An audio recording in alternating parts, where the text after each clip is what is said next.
Free kick south of downtown Philadelphia sits Chester, Pennsylvania, home of Talent Energy Stadium. This is the USL Championship on ESPN Plus. Tonight, the Bethlehem Steel host Eastern Conference rivals, the Charleston Battery. Good evening and welcome everybody. Alongside the voice of the FAU Owls, Ken Levica, I'm Jeff Ratcliffe. Thanks for joining us. And Ken, this is one of the better matchups we have this weekend in USL Championship. Yeah, Jeff, two teams in the top half of the Eastern Conference separated by a point on the table. Going to be entertaining. And Ferris, that's what you can call the 18-year-old. Yeah, Ferris Pemibubanya. We will go with Ferris tonight. 18 years old, the native of Cameroon. And you see how athletic he is. He scored in his last two games. He got the scoring started for Bethlehem in that wild win at Swope.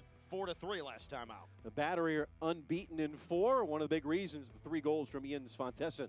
Svantessen is an absolute load of a human being. 6'6", and you mentioned that you got to mark Ferris. You can mark Svantessen, might not matter. He's just going to muscle you off the ball. Look at how he plants himself in the box and makes life extremely difficult. He's poached some goals, but can also score spectacularly. Look at the finish here with the right foot. He is becoming one of the more elite up-top players in the USL. Battery going on the road to take on the Bethlehem Steel. We'll have the starting 11s and kickoff next.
Back in Chester, Pennsylvania, Talent Energy Stadium getting set as the two teams take the field. The Battery coming in 2-0-2 on 8 points, 4th in the East. Bethlehem Steel 2-2-1, 7th in the East on 7 points. Jeff Ratcliffe, Ken Levica with you as we take a look at the starting 11s. First for the Bethlehem Steel, as there'll be 3 MLS first teamers in that starting 11. Casper Przbilko, Fabinho, and Carlos Coronel, the goalkeeper.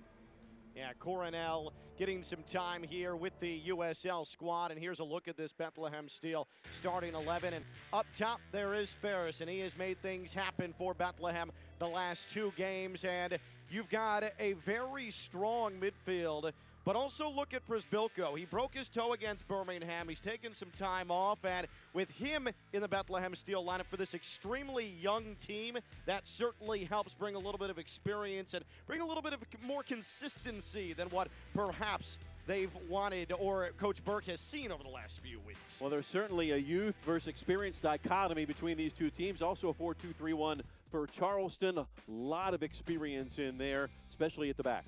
Yeah, without question. Patterson, Archer, Mueller, Woodbine, they just get it done. They're extremely stingy. And don't forget you have Kuzminski in goal. Kuzminski hasn't really been tested much this season. That is a very formidable back line for Charleston. They're big, they're physical, and really Sven Tessin up top is the epitome of that at 6'6", as we discussed earlier. Charleston has only conceded 3 times all season. Bethlehem scoring 4 and a victory on the road at Swope Park Rangers last week. That Swope victory was unexpected, certainly because of the way that the match took place. So 3-1, you're down. 58th minute, and you come back and you score late in stoppage time to come out with the victory. Coach Burke telling us this week, Jeff, that what a confidence booster. These youngsters really feel good about themselves after that. It is game on in Chester. As Charleston Battery wearing the traditional vertical gold and black uniforms, which you always love to see when the Battery are in town, going up against the dark blue of the Bethlehem Steel. See the early going. These two teams meeting for just the first time this season. And this is a series that has been dominated since the entrance of Bethlehem Steel into the league. Now in their 3rd season, it's been dominated by Charleston. They've never lost. Yeah, this has been an undefeated run against Bethlehem for Charleston, and you'd think that would be a mental block for this Bethlehem Steel FC side, but this is the youngest team in the USL. Many of these men on the pitch have not played Charleston, so they haven't experienced the losses that have compiled over the last few seasons. Center of the park, they put it wide, and Charleston will play back. Leland Archer paired there with a longtime vet Taylor Mueller in defense, and they'll be challenged here early going. Inside the 18, and off the line it goes. And good advancement there by the Bethlehem Steel. And Zach Zandy can be very, very active going forward. Yeah, sloppy in the back there from Charleston, and Zandy nearly took advantage, trying to get it on his right foot, but in the time it took him to get on that right foot, the defense was able to get itself set, and it turns into an easy deflection. Steel on the prowl, and lose possession in the middle of the field. Jeff, you see Bethlehem immediately is trying to work the middle of the pitch. And one of the keys discussing this week with Coach Burke was perhaps trying to hit them on the right side, but there is some room and maneuver in the middle of the pitch right now. Bethlehem's trying to pick their spots. Good movement. Cornell will work it out. And Bethlehem again. That didn't work. Trying the right side. Cole Turner and Ben Ofimu will be guarding the back line. A nice turn inside for Prisbilko, as you mentioned, coming back from injury. He's a first teamer, getting a good run out here tonight with Bethlehem. Strong play in the midfield. Prisbilko set all that up, spraying it out wide and leading to our first corner of the night. And it will be Zandy to serve this one in the 3rd minute. Right footer from Westchester, Pennsylvania, right down the street. An outswinger kick along the 6, dealt with by Patterson. We'll recycle it around. There's Fabinho, who's got a good cross in those Brazilian legs, and going high and taking it out of the air is Joe Kuzminski. And quickly the other way, Zico Lewis, who has been on fire as of late, and he'll draw the foul, and it'll be a free kick for the Battery. Zico Lewis, the goal of the week last week in that victory against Charlotte. A beautiful curler that he finished, and that was the exclamation point of that 2-0 victory over Charlotte. We'll check out the foul here, and that's pretty clear cut. Bethlehem fell asleep a bit defensively, and that's going to be a free kick from a relatively dangerous position. Our referee tonight is Yusuri Rudolph. He's assisted by Justin Lopez, Zeno Guaiho Cho, and the 4th official is Melvin Holmes II. Almost looks like he's a bit banged up. He was clutching at his chest, and that's where he got caught. In some discomfort.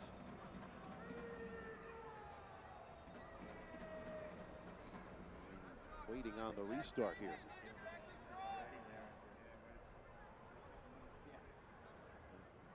Opportunity coming up for Charleston. Yeah, same. Referee Rudolph give him the obligatory 10.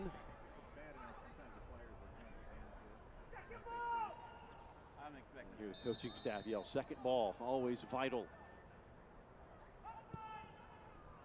Little lob wedge in there, the back stick, and a missed opportunity there. What a wonderful service into the box, and that nearly was executed to perfection. All it needed was one more touch in front of the goal, unable to connect. We'll take a look at it. Lewis with that left foot poked it in there. And Van Schaik got his left foot on there just off the mark. That's well done, though. Be a throw on the right side for the Battery.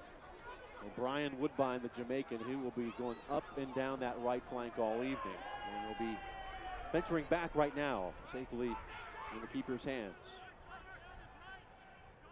And on the move once more, Ben Ofimu getting to a high spot. And will continue the run. Ofimu looking to lay it back, doing so perfectly. And a good intervention made on that right side by Rayan. Jeff, it was Andy once again who was sitting in the middle of the box, and you mentioned earlier how active he can potentially be, and he is all over the place. He's a pest right now in the Charleston Battery back four. Beg your pardon, Mueller. Made that vital tackle. 7th minute, Cornell surveying things, 22-year-old out of Corumba, Brazil. Technically on loan to the Philadelphia Union from Red Bull Salzburg in the Austrian First Division. Getting a little contentious in the center of the park here in the 7th minute. Charleston Battery a bit uncharacteristically sloppy defensively here early on. That opportunity for Bethlehem just moments ago came off of a lack of communication in the back end there. That's just a sloppy tackle in the middle of the pitch. Nunga, I'm sure Mike Anhauser thrilled to get his defensive midfielder back in the equation. Back to that left side, Fabinho. That left foot, and will earn a corner kick. And again, sloppiness back there. No discussion, no communication. Kuzminski's talking with his defenders right now. That didn't have to be a corner, but it turned into one because there's no discussion.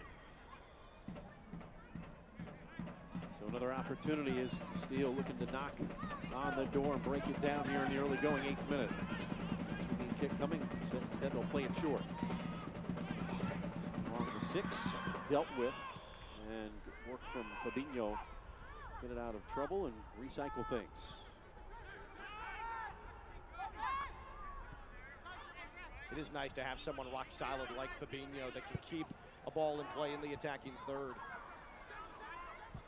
You just know what you're getting with him. He's very consistent. And down the line it goes. And with that was Patterson. And it will come back to the Battery.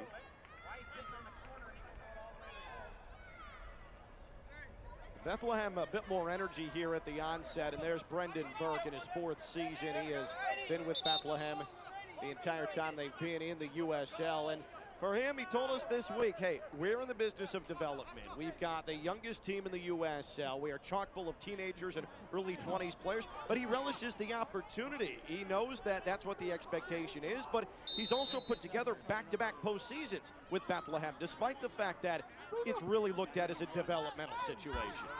20.58 years old, that's the average age. Wow. The youngest. And what is really for sure here in the 4th season, that is the focus, developing these players for the first team on the MLS level. But as he said, if we can get some wins, we'll take that too. Absolutely, and they've gotten plenty of wins over the last 2 seasons. They've done nothing but improve since he stepped foot in that franchise.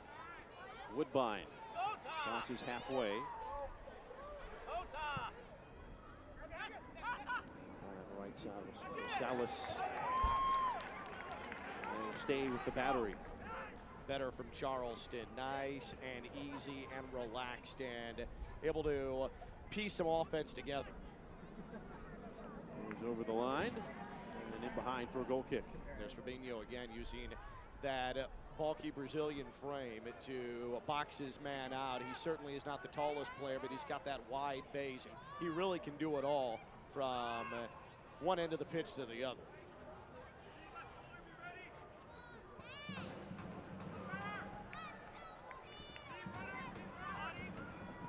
On the near side, unable to keep it in. One of those young players is Zandy.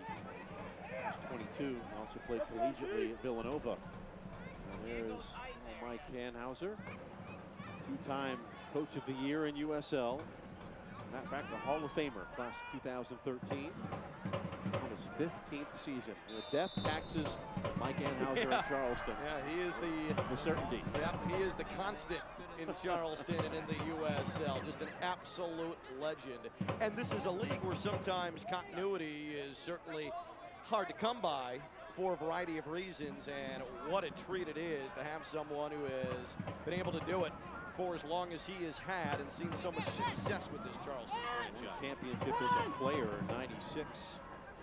Tore his ACL and then went immediately into coaching. So Charleston Battery in Mike Hanhauser's blood. I'll say this, if I can have my career, apply my trade for pretty much my entire professional life in Charleston, I'll definitely do it. Quality of life there. Anunga, a player that Coach Brendan Burke for Bethlehem said was certainly concerned about if he got back into the lineup.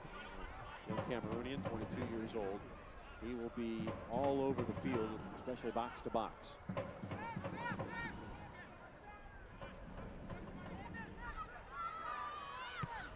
Near side, Mueller. And given away. It's sloppy really from both sides here in the early going, 12 minutes in. And the game feels like it's fairly wide open, but there's certainly been a feeling out process here in the first 12 minutes. Just concerning the way, oh sorry Jeff, just concerning the way that Charleston is playing out of the back. It's been downright careless at times, and that was another instance there where you're just giving it away on the edge of the attacking third. Fontessen with 3 defenders on him. And we'll get him behind, and he'll be hopefully not booked if you're Charleston, but he's going to get a stern talking to from referee Rudolph. And he got stepped on, it appears. We're going to have to take a look at this. We'll get a reaction from the crowd as he got the back of Rayan. It did appear as if he came up a bit lame and then made contact with Rayan's heel. I don't think this is an acting job. Yeah, oh, he twisted his ankle. Coming around to, it was a lazy defensive play, but he ends up injuring himself in the process as well. Probably would have been better off not trying to hook Rayan. Training staff on to stretch that out. Rayan wins the free kick. Rayan, another promising young player for this Bethlehem Steel squad and perhaps eventually Philadelphia Union. Well, they had a lot of success moving players to that first team. And Coach Brendan Burke talked about it. That is certainly the aim. But a number of players like Aronson, who played in the last couple of years in Bethlehem, is now featuring as a starter for Jim Curtin's Union. Fontessen certainly in pain, hobbling pretty heavily on that right ankle. Something to monitor for later and later into this game. We're talking about Corey Burke, Fontana, and Real. All have seen a lot of time with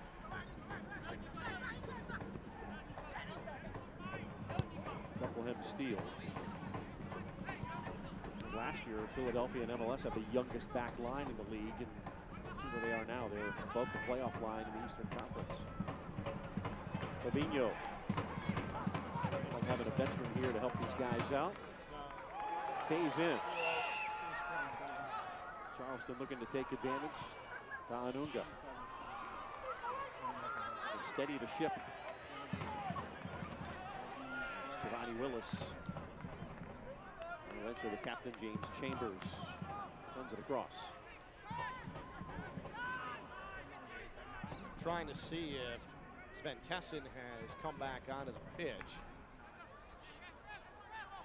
He was receiving treatment last time we checked, and I believe that may be him at the top of your screen. After that ankle issue. We enter the match. Quarter hour in, no score. Fabinho looking to combine. And instead, Arthur Bosua looks to be coming in for Sven Tessin here shortly. Yep, you're exactly right. Positive development for the hometown Steel, who technically aren't in their hometown. We're ready. Bethlehem about an hour 15 north. So here's the first change, and this is not a good development for Mike Anhauser. So it's Sven Tessin off, and the South African Arthur Bosua will make his fourth appearance of the season. Yeah, that is certainly not what Mike Anhauser wanted to see at the quarter hour. His leading scorer comes off now, who has been a phenomenal asset at the top of the formation, having his best season, and here he comes limping off in a battle against one of your Eastern Conference rivals. And Bosua, the Columbia University product, will get some long run here tonight now. See if this changes things tactically and formation-wise here for the Battery. Right now it's the Union on the offensive.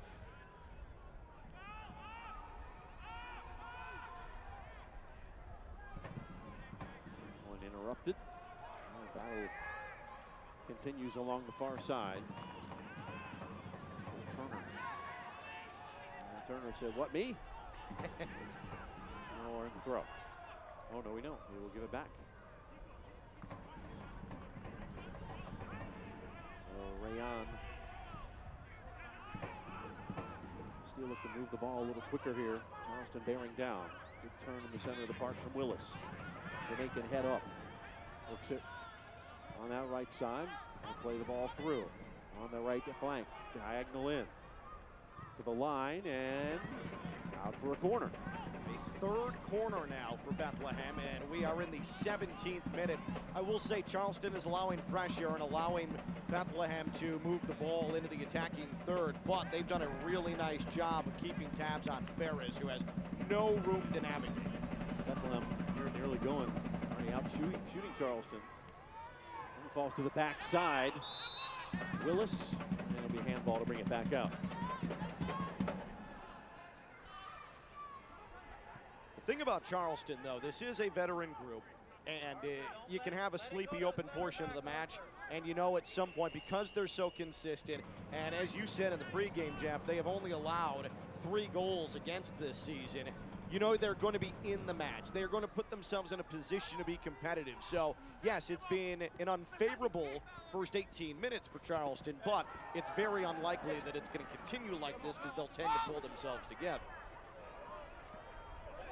The throw to Fabinho. On the other hand, Bethlehem definitely looks like a young team that feels great after a wild win at Swope just a couple of days Let's ago. go back at USLchampionship.com and look at the highlights of that one. There were some crazy goals, including a ball played back that went. It was a great finish if you want to look at it that way. But yeah, if you're Swope Park, it cost you the game. Well, unfortunately for Bethlehem, the Philadelphia Union, Sergio Santos, who had the game winner in stoppage time, he was making a rehab appearance off a knee injury and had a complication with that knee right after the victory. Went in for an MRI, and they're still unsure of his status. Yes, Santos, along with Chris Bilko, 2 of the big offseason acquisitions by the Union, including Marco Fabian. Can't forget about him, who's had a good MLS career for a start. Anyway, start to the career. Mexican international. Union at the Galaxy tonight on the West Coast. So the stadium available for Bethlehem Steel. Lifted. And here's Prisbilko, German. Keep it in. And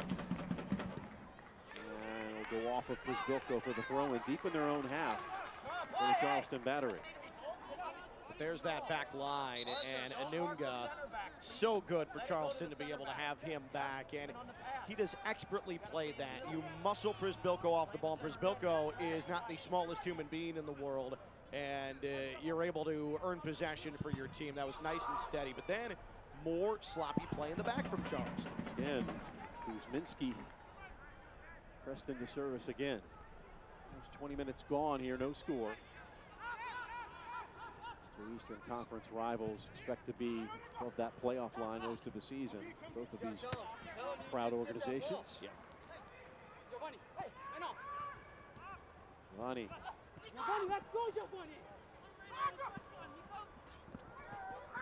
Along that touch line, drawing the foul.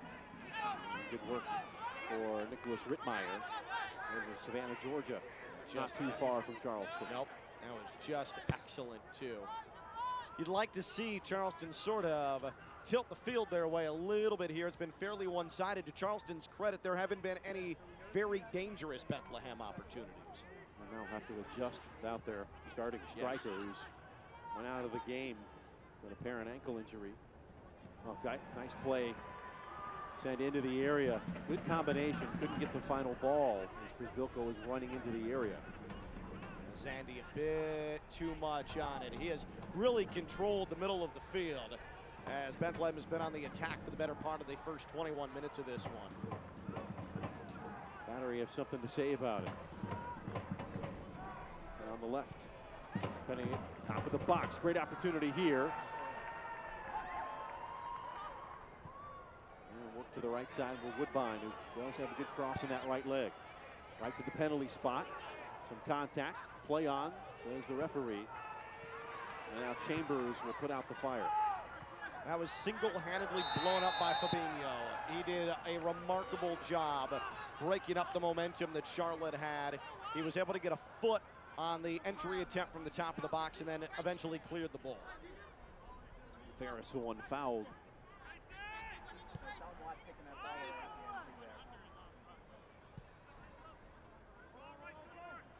More positive play here for the Steel. They've been a handful.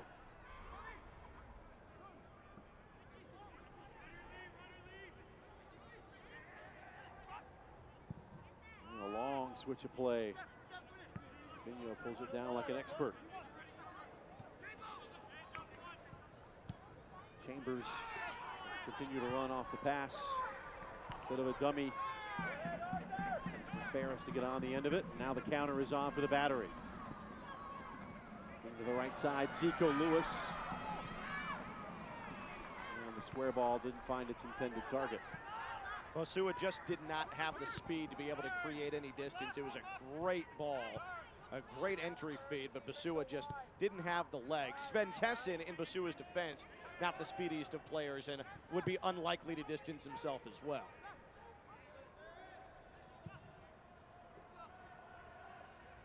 That injury, and you hope it's not anything that's going to keep him out for much time, but Charleston's just a different team with Sven Tessin up top. He's so difficult to mark because he's so bulky and so strong, and you just lose that dynamic with him not in your lineup. Getting better and better each time out, the native of Orlando, and on the second season. You don't want to take any chances because you got a long USL Championship season ahead. Chambers dropping deeper and deeper here. Talking with Brendan Burke, he says he's basically a member of our coaching staff. Yep. With his experience, 32-year-old Irishman. Zandy back.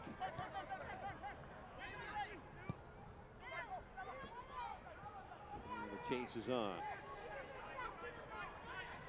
Ferris beats one defender. Ferris tries to chip it, puts it into the side netting. And you see the danger he possesses. Jeff, he is 18. He is 18 years old, and he's putting guys in the spin cycle. Look at that cutback, gets it onto his right foot, muscles Mueller off the ball. Eventually, good job by Kuzminski to cut off the angle, but that is veteran play from an 18-year-old who certainly does not look his age. He is a physical specimen, and that was pure talent and determination right there. That's the first real chance of the match. Cameroon Youth International, and when Brendan Burke was describing him to us, it wasn't just the offensive work that he does, but the stuff he does out without the ball and the defensive duties you have as a striker. That's where he's been good. He feels if he can continue on this pace, his challenge for him tonight is to be consistent and do that all the time. And he certainly has it in him. He is a supreme talent, extremely fun to watch. You mentioned Chambers moments ago and what he has meant to Bethlehem and to Coach Burke from a leadership standpoint. And it is got to be so pleasant to have someone. At 32, you're still in a relatively comfortable part of your career, but he has accepted the fact that he's going to play with teens and 20-year-olds, and he accepts that, and he embraces that as well. And what a benefit he is to this club, both Bethlehem Steel and, by extension, Philadelphia Union. You often see a lot of the older players in USL play with those established teams looking to go into coaching afterwards. And on-the-job training as Coronel has it in his hands. Tampa Bay the last couple of years has been known for that. A lot of guys coming over from Europe to finish out their career and begin a life in the U.S. There's Fabinho. Back heel didn't find its target. Speaking of Tampa Bay, what a difference an offseason makes. They had their struggles a season ago, and they are rolling right now in the first month of the season. They look real good. Collins' crew, they've only conceded, I think, 1 goal the entire season. And that was to St. Louis in a draw. And those two teams at top of the table in the East. Yeah, conceding goals. Many teams are going to do that to St. Louis this year. That is another team that has progressively gotten better and better, and that organization has done a nice job of building itself. Friend Anthony Pulis getting to put more and more of his fingerprints on it, bringing the players in he needs. Former OCB head coach, he was in the same position Brendan Burke was in, as his job was to service the first team. Now he's free to do so in St. Louis. It's paying dividends now. That will go out. And a corner kick again for Bethlehem Steel. Is this number 5? I think it's number 4. Yep, 4. That said, and now 27 minutes in, that's a healthy amount. Yeah, it sure is. It sure is. It's just consistent pressure that Bethlehem is putting on Charleston. And again, the Ferris opportunity was the most dangerous, the only dangerous one. That one a little too tight to the keeper, Kuzminski. But as this continues to break down that back line, you are seeing, though, how strong the Charleston defense is. The midfielders drop back to reinforce that back 4, and it's difficult. It's really difficult to find room. But the success for Bethlehem has not come out wide like we thought it might. It's really come from the middle. Something brewing now on that left flank. It's back to center, Lewis. Work his magic that time.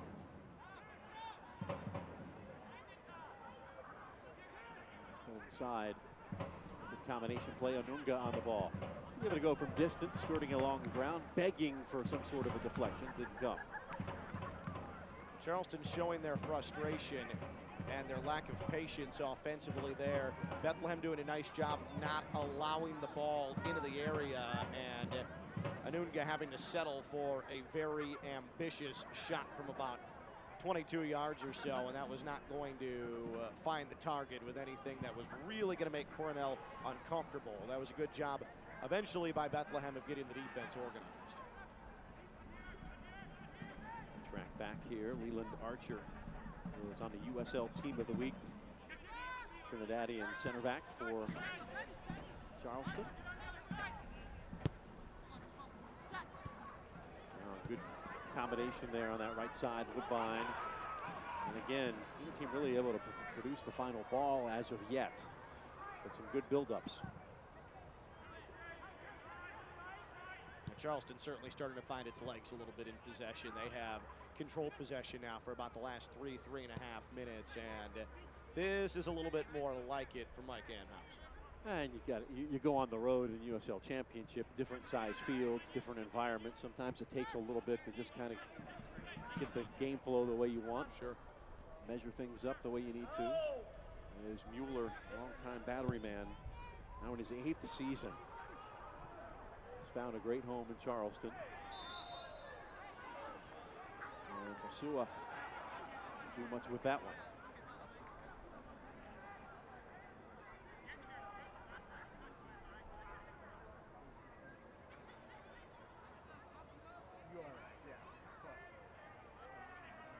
Free kick deep in their own half. Willis, Chambers in, dropping in between the center backs.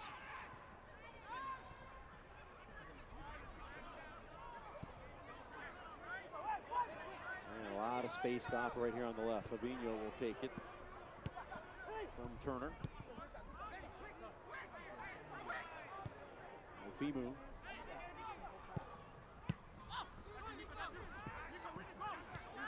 Chambers playing in there as a center back at the moment. That will be the first booking. You have to feel it. Yep. Usually Rudolph showing yellow. Lincoln Financial Field's about 25 minutes away. That belonged there as opposed to. I'll take a closer look. Yeah. That was an easy booking to call on FEMA. Yeah. Got every piece of that one. Sure 15-yard or 10-yard penalty for holding. You're right. Rittmeyer. So Ofimu, first card of this match.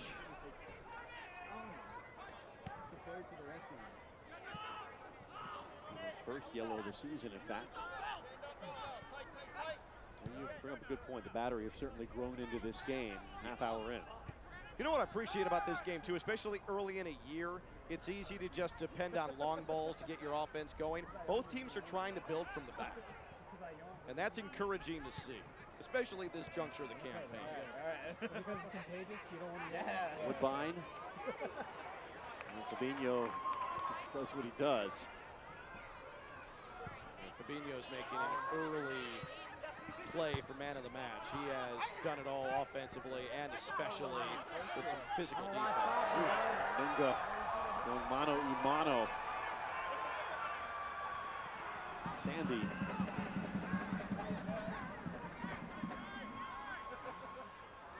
There's Willis. Willis was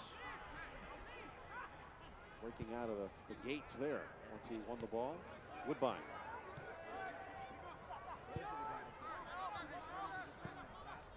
Minga finds the open man. And inside, just outside of the area. And that was a wire getting crossed. So much build-up now for Charleston, but they're unable to get the ball into the box and give themselves an opportunity to at least do something dangerous.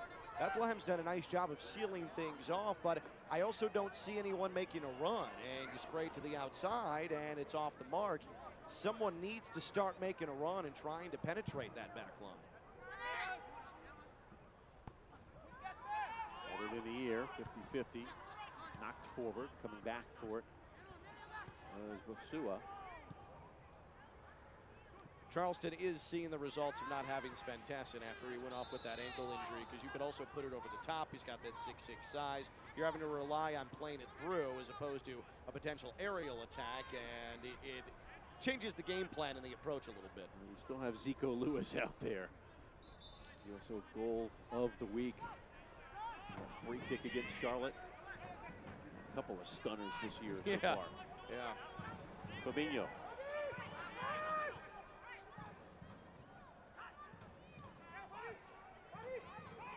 Triangle with passing on that left side with Zandy. And now we'll initiate the switch.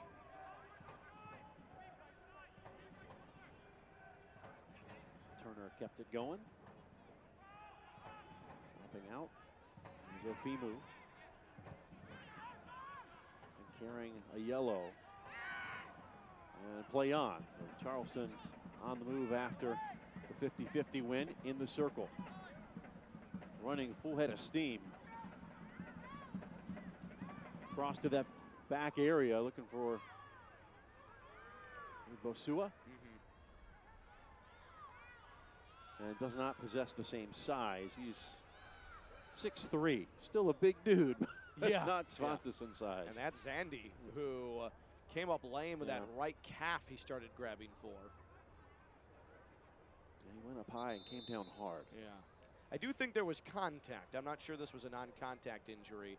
He was caught up in a collision, inadvertent. And he'll need treatment.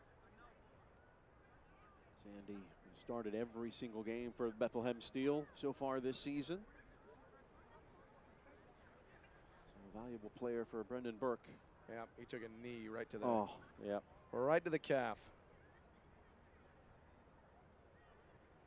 That's going to leave a mark. Yeah, and I said inadvertent, and I still believe that was inadvertent, but I also would not have been upset if a foul was called there. Coming from behind, making contact like that. And luckily to his feet. Yeah.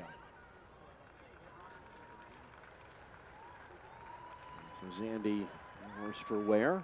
We'll have to run that out because that will tighten up. He checked out and hopefully re-enter the match.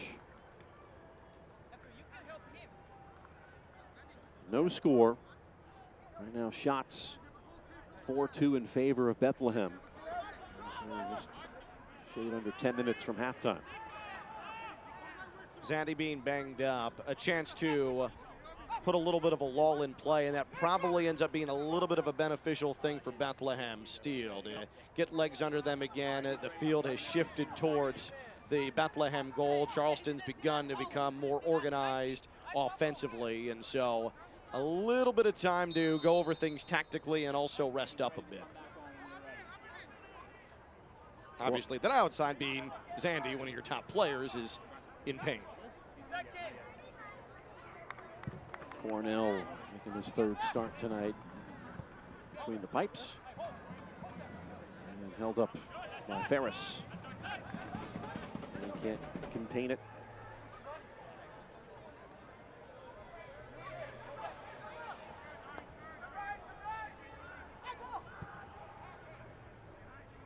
Ball to far side. And Bosua will draw the foul. Oh, well, he committed it. Yeah, you're right. I thought for sure that was going to be a Charleston free kick. He been able to hold that up. He had Rittmeyer running to the right. There comes the steal. Make the most of a chance here. That will be corner number 5. That was all started by Willis, who took a difficult ball out of the air and put a perfect pass on the money and led Bethlehem Steel to that attack and to this corner. I mean, that was an expertly placed ball, though, to Rayan. That's as good as it gets off a tough aerial ball. 38th minute, outswinging kick right at the 6-yard. Nobody wants to claim it. And then a foul in the box. Or was that offside? I believe a foul was called. That was the best placed corner that we have seen the entire night from the 5 opportunities that Bethlehem has had. Kuzminski was not going to be able to make a play on that ball. It's where it needed to be, and it started bouncing around fairly precariously, but nobody for Bethlehem could get on the end of that. Kuzminski going to take the time. The right leg puts on the other half. Mueller won the header, but couldn't find the feet of a Battery teammate.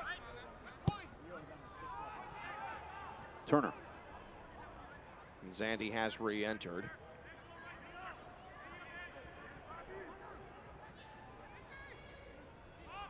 Galena, the player that Brendan Burke singled out in our conversation with him this week.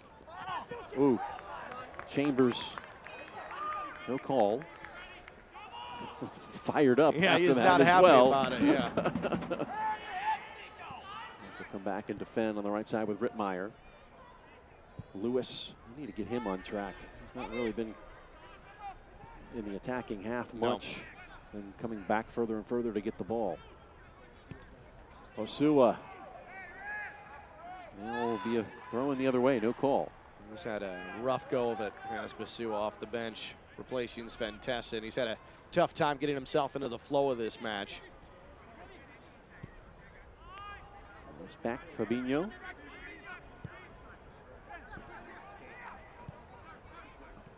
Fimu. And now Turner. Just Willis. Got a foot in there. And nobody can really string more than 2 or 3 passes together at this point here, 40 minutes in. Chambers committing the foul there, and I think that was a bit of frustration ultimately. A bit clumsy. Mueller goes out for a throw.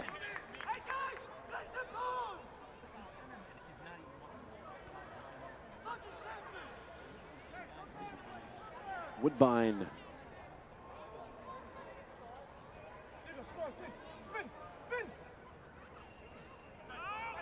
Throw ahead. Lewis, nicely brought down, gets it away. An even better ball to that left side, into the 18, down, and it's going to be a corner kick here for the Battery. A collision at the edge of the area. Yeah, now the ball had already been dispossessed before the collision happened inside the area, which is the reason that there was no move to point to the spot at all. There was plenty of contact, but the ball was already gone. A poor first touch there. Yeah, and Rayan actually had every right to that ball. So yes, Charleston earns its first corner, but there was nothing that would have suggested a penalty.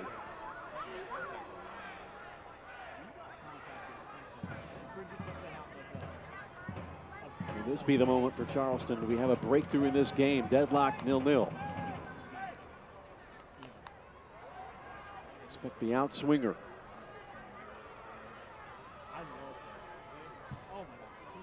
Turn to the far post. And back to the penalty spot. Chambers starting to get contentious. We'll have another yellow card, I think, here. Yeah. As Ferris is the one in pain. That's another easy booking. But almost necessary, because if Ferris gets a head on it, gets around the defender, he's off to the races. I'm not sure who's catching him. So Kelly Rosales. That's a body check for the Iowa native. An easy call for our referee, Usuri Rudolph.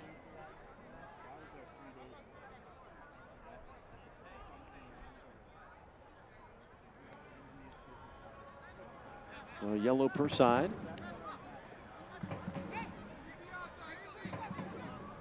Game really a bit disjointed. Not a lot of flow here thus far. No, definitely not. Both teams have done a good job of keeping the top goal scorers, the most dangerous offensive weapons, in check for the most part. Ferris, for the exception of one individual effort that he made, has been completely bottled up, and knows Ventessen after the injury for Charleston.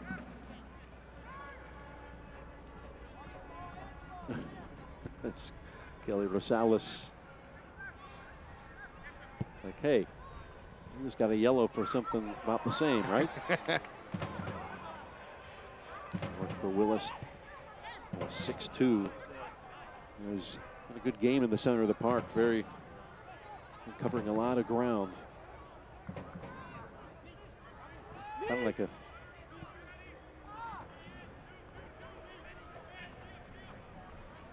player like Derek Jones, who's starring for the Union now. Long time. Oh, great opportunity in the 6. Comes through, and it's a goal. Kasper Przybylko has Bethlehem on the board here in the 44th minute. Kuzminski should be upset, Jeff. That was very sloppy in the back. Bethlehem had multiple opportunities. They couldn't get control of the ball. You've got to be able to clear it. You have got to be on the front foot in that situation. Look at how many opportunities there were to clear. There's the cross. How that's not cleared out, not sure. And then you see Przybylko just standing there, finishes with his left foot. Kuzminski should be furious. Where is the defensive help? They're all flat-footed, and then they had this coming. Charleston had this coming for this entire half to this point. Well-deserved goal for Bethlehem. Credit Sandy. He could have been selfish there and just back-heeled it in. Instead, saw his teammate running onto it, and he made no mistake. So first goal of the season for the German. It was extremely well-deserved for Bethlehem. They have been the more proactive team here in the first 45 minutes. Scoring a goal just before halftime, and Mike Anhauser is not going to be happy with that when you concede a goal this late in any half. Well, conceding a goal in general, nobody's going to be happy with, but more importantly, you're about to get into the locker room to maybe regroup and think strategy with Svantesson out. And now you're going to go down a goal to nil. 2-minute stoppage we're hearing from the fourth official, Melvin Holmes, the second. The good news for Charleston is Bethlehem has conceded 5 goals in the opening 15 minutes of second halves this year combined. I knew you were going to bring that up. So not all is lost for Charleston. Yeah, Brendan Burke was very quick to point that one out, but that's been a frustration for he and his coaching staff. Chip this over the top. It was recognized by Cornell. And here we're in the first minute of the 2 minutes minimum. Lewis is frustrated. He delivered that ball, and he wanted Bosua to make that run just a bit quicker, but I'm not sure what Bosua could have done. He would have been offside. Przybylko off his second goal here of the season. And draws a foul. And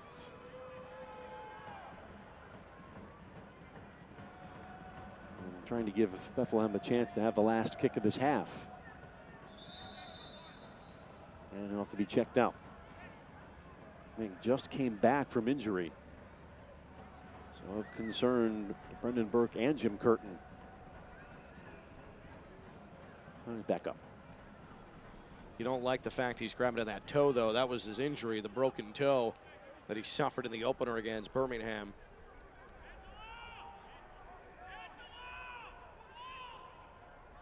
Chambers, player over the ball, and he'll have to exit. So 10 on 11 here. 15 ticks left in stoppage time. The referee's discretion. The back post headed on, and just over the top of the bar as Galina nearly had his second goal of the season. You don't serve it up any better than that. Beautiful. Glorious opportunity. Galina was just drifting a bit backwards, and that's why the ball sailed, but that was extremely well executed. Halftime is going to come at a great time for Charleston. They are out of sorts right now. And Bethlehem will certainly be happy with the scoreline coming in. Should be the last kick of the half.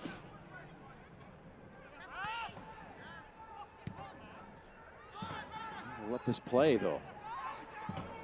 Charleston, if they can be proactive, may have a chance, and now they'll have a free kick.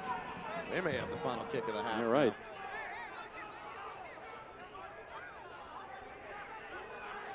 Into the pocket here. Oh, just to set things up, I'm about to say. There's nothing in that.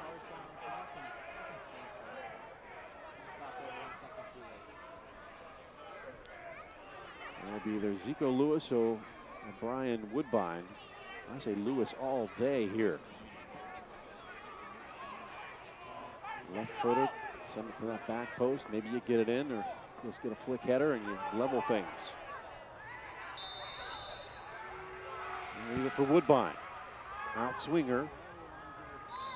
And that, in fact, is the last kick of the first half, but a good one for the Bethlehem Steel. Right now in line for their third win of the season. They lead the Charleston Battery, a team they've never beaten.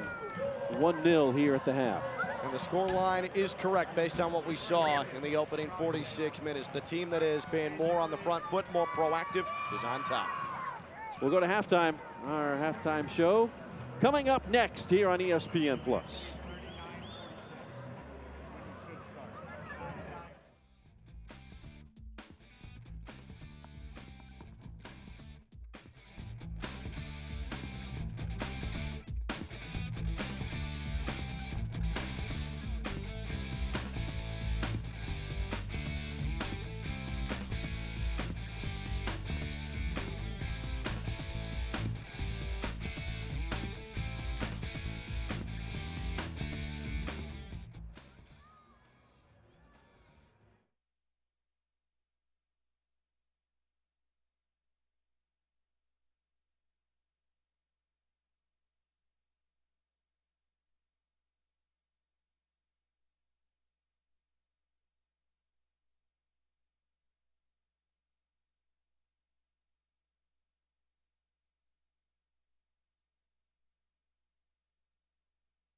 Halftime in Chester, Pennsylvania, Talon Energy Stadium. Bethlehem leading this 1-0 over the Charleston Battery. Jeff Radcliffe alongside Ken Levicka.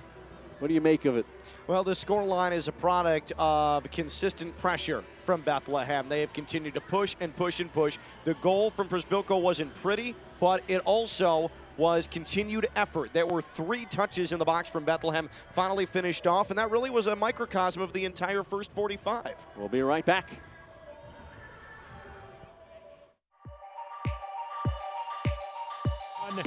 And Jameson's going to get to the ball off the giveaway, and Bradford Jameson's got the first goal, and San Antonio FC is on the board. On his way.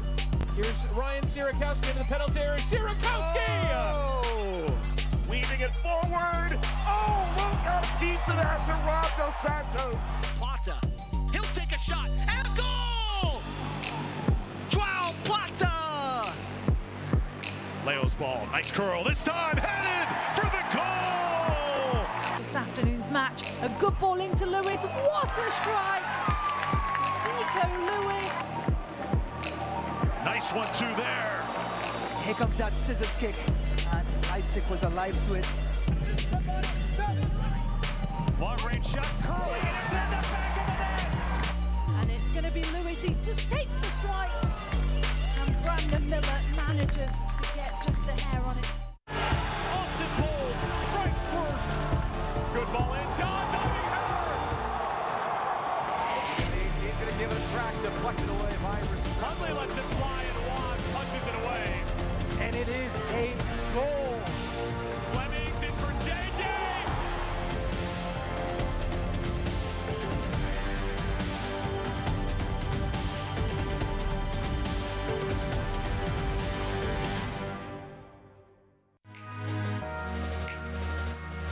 Here's Micheletto. Sends over, beautiful curler. Marco Micheletto. The right side of the box. Robinson cuts back, looking for some help. Deflected there, chance in front of goal, stopped by Kirk. Full head of steam. Perusa trying to chip the goalie, and that's exactly what happened. Dennis. And that one off the crossbar, and Fitzgerald getting a piece of that. Here's an opportunity. Syed buries it for the Red Wolves. Advantage for the rest of this game. Endo going right at it, punched out by Herrera. Outstanding effort. Cox runs over it. Second chance, Vega there, back of the net. Near post, headed on into the back of the net. Well, a quick tour around USL League One in the USL Championship. We're in week 6. Bethlehem Steel leading at the half against Charleston as we take a look at the news and notes from around the USL Championship. And plenty of storylines to talk about. As, well, you and I were talking a little bit about Tampa Bay and St. Louis, top of the East and also top in the power rankings. Yeah, absolutely. And both these teams, well deserved. They have been the top clubs through the first 5 weeks of the season in the USL. They are really playing outstanding soccer. Kai Korniak of LA Galaxy 2, player of the week. 2 goals and an assist against Tulsa. And the USL Championship game of the week coming up, going to be a good one. The expansion bold against Phoenix Rising. Yeah, a lot of talent on the pitch. Looking forward to that one on Wednesday at 8:30. And here's the ESPN Game of the Week schedule going forward. We just mentioned Phoenix and Austin. Next week, Nashville and Tampa Bay. So you've got offense versus defense. And then New Mexico United, another expansion team. They've been drawing huge numbers in Albuquerque for those. They'll take on Oklahoma City Energy FC. And a lot of great games coming your way midweek. The ESPN Game of the Week here in the USL Championship. When we come back, highlights, stats from that first half between the Bethlehem Steel and Charleston Battery. That's on the way next.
Bethlehem Steel all-time against the Charleston Battery, 4-0 in 2, the Battery against the Steel, rather. So in position to get their first win, but 45 minutes still to go. They lead 1-0. We looked at the first half highlights of this one. Some things to talk about, some shots, and some key injuries as well as we get into it now, Ken.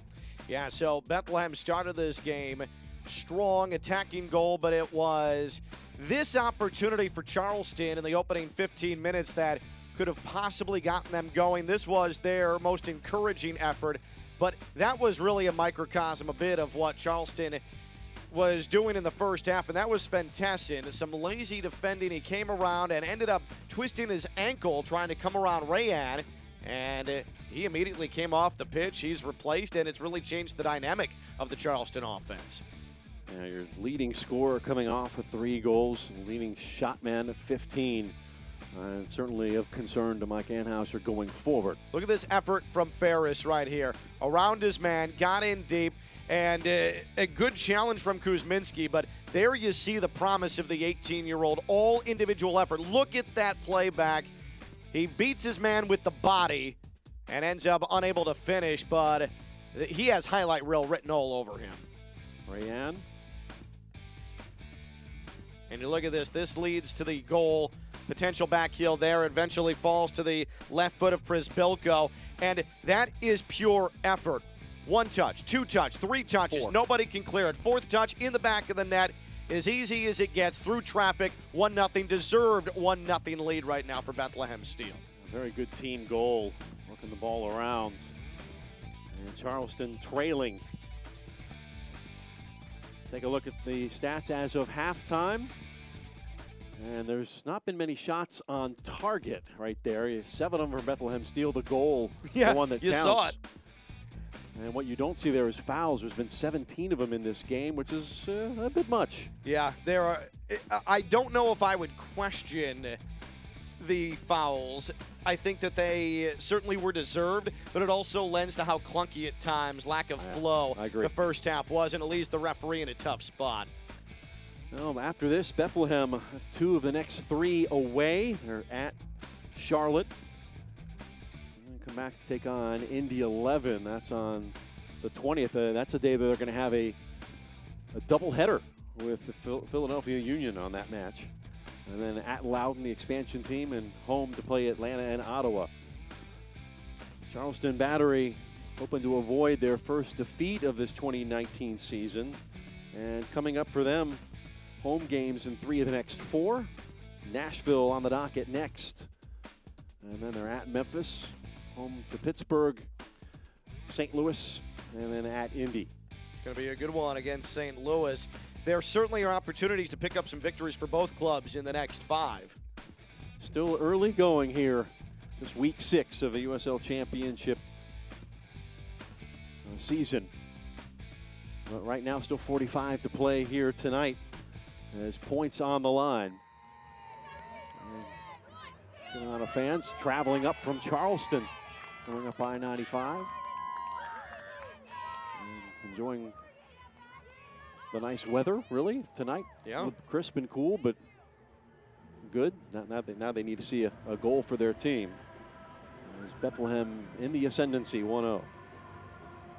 Bethlehem moving to the stadium of the first club certainly will pay dividends down the line. And I just like the idea of having the first division club, Philadelphia Union, and then having your USL 1 club in the same venue using the same facilities. And it just makes it easier from a management standpoint as well. And everybody's getting the same top-notch treatment. James Chambers going to hold down the fort here and not allow an equalizer in the early going. That's been an ongoing problem for the Steel. They have only given up some goals right out of halftime. We don't see any changes to either of the clubs here early. And already Charleston having to make that early substitutions. Fentessin taking off with the ankle injury. That definitely makes Mike Anhauser's job a little bit more difficult tonight from a tactical standpoint. No doubt. I mean, you maybe think you're going to change a a forward at some point anyway, but not in the first half. And Van Tessen came off. We're underway once more in Chester, Pennsylvania. Any tactical adjustments? Nothing personnel-wise, as you mentioned. And here's Rayanne, Michigan native, on the return ball. And he started out that goal by doing about the same thing here, sent it along the 6, and cut out nicely by Kuzminski. Rayanne, this time on the left foot, into the area once more. Shot on the way and over the top. And Przybylko nearly had his brace, and wondering how it didn't happen. Yeah, he is beside himself, at himself. Rayanne once again, and you pretty much foreshadowed what may happen. Rayanne has set up the first goal with some outstanding effort to get around the defender. Second time around, he just took the open path that was given to him with his speed and put it on a platter for Przybylko, who I think may have been shocked at how much room he had to operate. He probably could have had it touch and then kick. That's the life of a goal scorer, though. You miss the easy ones, you make the hard ones. That happens. The first one amounted to basically not necessarily a tap in, but put it to the one side of the keeper, as they had him spinning inside the 6 in that first half. I think, Jeff, too, what we're seeing is there are some speed disadvantages for Charleston. Cut in once more. That one can go in behind with a high rate of speed. And a corner kick here for Bethlehem Steel. As Galena, he and Rayanne have been combining nicely on that right side all night. And that's something that Bethlehem Steel head coach Brendan Burke said, we may have some success there depending on the personnel Charleston puts in. Galena, Rayanne, Ferris, all are quick, all are fast, and defenders are having a tough time staying in front of them. Wound up by Chambers, begging for a header. Przybylko coming to collect. Now Willis. Galena on the overlap to Rayanne.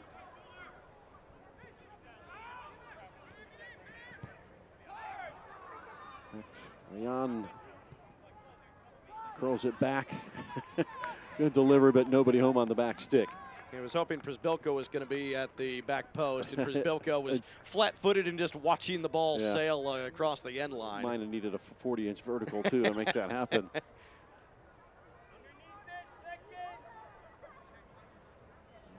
Bethlehem on the front foot here to start. The 1-0 lead, trying to hand the Charleston Battery their first loss of this 2019 campaign. It's to be a bit frustrating for Mike Anhauser coming out of the locker room. You give up the late goal, and you come out, and it's been Bethlehem that has been in the attacking third for the opening 3 minutes of the second half. Not the response you were necessarily looking for out of the break.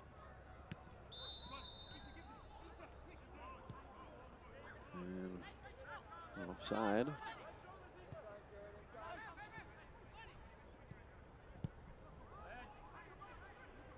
Back to Carlos Coronel.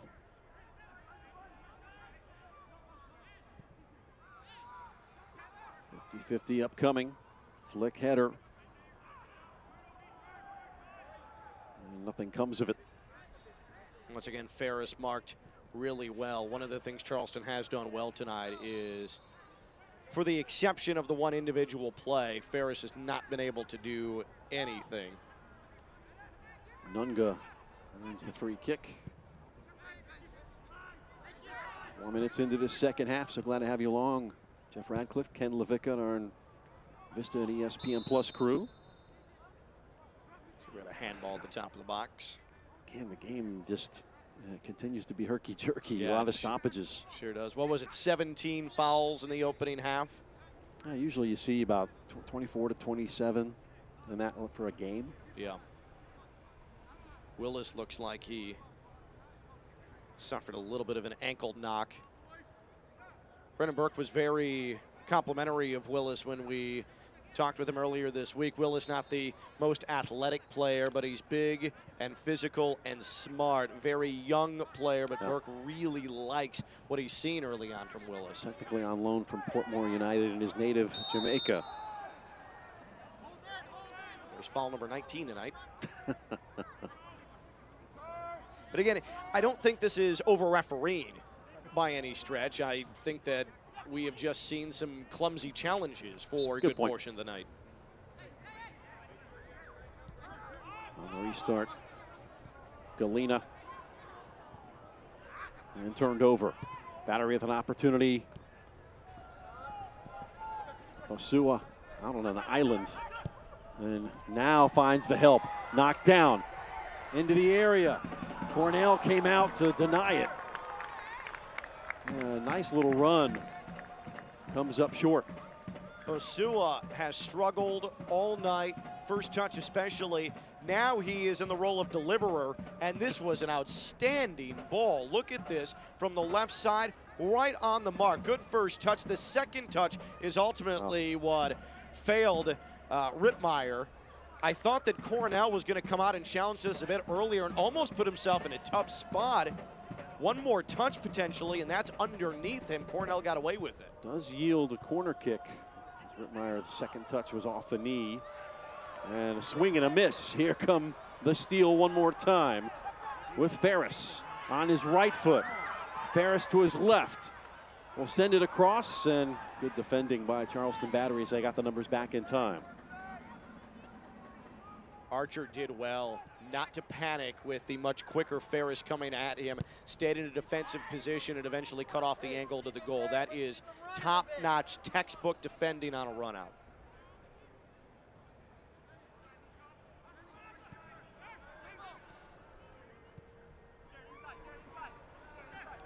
Turner. Turner, by the way, 17 years old out there on the ball now. Naval Academy commitment. So well done. You're 17, we'll call you sir already. Absolutely. Someone who has his life priorities in order. And drawing a foul and a free kick upcoming again for the steal. It's good work by Zandy, felt the pressure coming and took the contact. There's several of these Bethlehem Steel players still on amateur contracts, and it's such a mix of youth who have possible views on the first division club and guys who are just trying to make it in professional soccer, and it's been handled well by Coach Burke in his 4 years at Bethlehem. 20 and a half years old, the average age of the Steel roster. Makes all the more important the contributions from James Chambers. So that one placed into the supporter area. Fabinho tonight, the 33-year-old. These are lessons that can be taught and hopefully learned by those youngsters that are below the age of 20. The biggest thing is teaching them how to be a professional. Yep, absolutely. I mean, many of these guys are away from their home country for the first time, or this is really their first job. A lot of them high school age, college age, so coaching a team like Bethlehem Steel, where development, and there is Coach Burke, who looks young himself, by the way. I feel like he never ages. He's 34, native of Massachusetts. Former assistant coach at Northeastern, but he's been with the Union since 2011. But he handles the mental aspect of it just as well as the physical aspect, and that's a lot of it with a developmental team like Bethlehem Steel. Here's Ferris being difficult and wants a foul for a jersey tug, not coming. Well, that's where the veteran leadership of Archer comes into play. He once again handled Ferris well. Archer starting to frustrate Ferris. Now, Charleston needs to do it on the other end. Trying to pull a trigger here is Lewis, maybe. Leave it left, and again, zigging when he should have zagged was Rittmeyer. And we'll go in behind for a goal kick. Lewis is the only one on the pitch right now for Charleston capable of creating his own space to let a shot go, or putting himself in a position to deliver a pass from the top of the box to someone who is making a run, and he's frustrated, and rightfully so. There's just not a lot of communication right now with those up front, and Lewis is starting to think that he's going to have to do it all himself. Fans follow the Steel and the rest of the USL Championship all season long on ESPN Plus, home of the USL, MLS, UFC, and a whole lot more. Join the over 2 million sports fans who have already discovered ESPN Plus and watch the championship live every week. Sign up today at ESPNplus.com. Galena serve it in. Final 50-51, and we'll play it back to Ofimu. Bethlehem's just so much quicker to the ball through vast stretches. They're winning these 50-50 balls. They are easily repossessing the ball. Some work to do. Throw to the battery. But I don't think it can be understated how much that wild win at Swope meant to the confidence of this Bethlehem team. I mean, they look like a team that came off of a massively uplifting victory. And what did Coach Burke say? He was disappointed with allowing 3 goals. Yeah. Even though winning it at the death. And first season here for Bethlehem where they're playing at Talon Energy instead of Goodman Stadium over at Lehigh. That stadium, no lights. That's a good hour 15 away, but the supporters have still come. And hoping to get a few more of those first team Union fans to come to some of these games as well. But he says it's good to have everybody under the same umbrella, using those the training staffs and a lot of the things that you have available to you that you don't have at some USL teams. Absolutely. And that Saturday matchup coming against Indy 11, that doubleheader, will be a great opportunity to showcase to Philadelphia Union fans what is at the level below, and it's a dress rehearsal. Yeah, absolutely. Get some exposure and perhaps sell a few tickets down the road. Galena. Well, we found some of these USL teams playing in MLS venues, a lot of times it gives a boost to their visitor because they don't usually get to play in a facility as nice as Talon Energy and play on such the nice turf and all that. But not the case so far tonight. Bethlehem getting the bump. And coming up on an hour, still ahead 1-0. And we are coming up on the magical 15-minute mark into the second half that has been so troublesome for Bethlehem Steel, giving up the 5 goals combined in the opening 15 minutes of the second half, and so far so good for Bethlehem Steel. To the area, Rayon.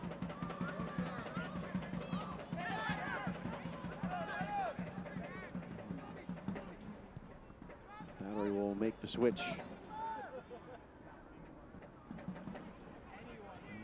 Conversation with Brendan really singled out Ernie Stewart and now Ernst Tanner, the sporting directors who have been really involved with the Steel.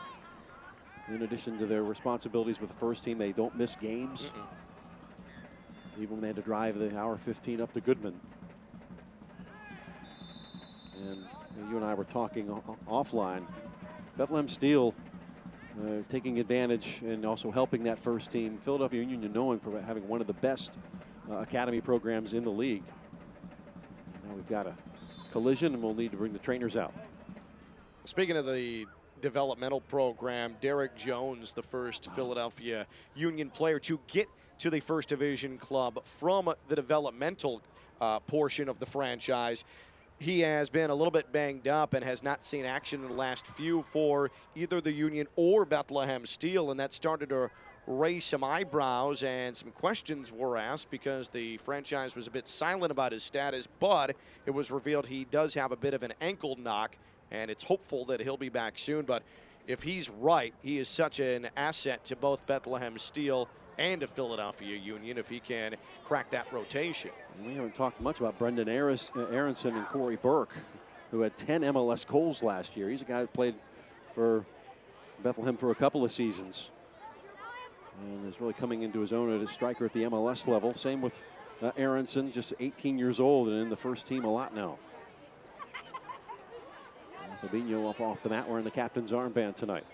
Charleston has been outclassed through large swaths of this match here tonight, and yet you still get the feel that there is a goal in them. And I understand that Sven Tessin going down early, that certainly is a mental hit to this team, but this is a squad full of veterans, and they shouldn't allow themselves to get too down about that. You need someone, though, other than Zico Lewis to try and create or try and put together an ambitious look at goal. But Charleston very much still in this match, even though it seems like it has really been, for the most part, Bethlehem on the front foot, and I think that's certainly the case.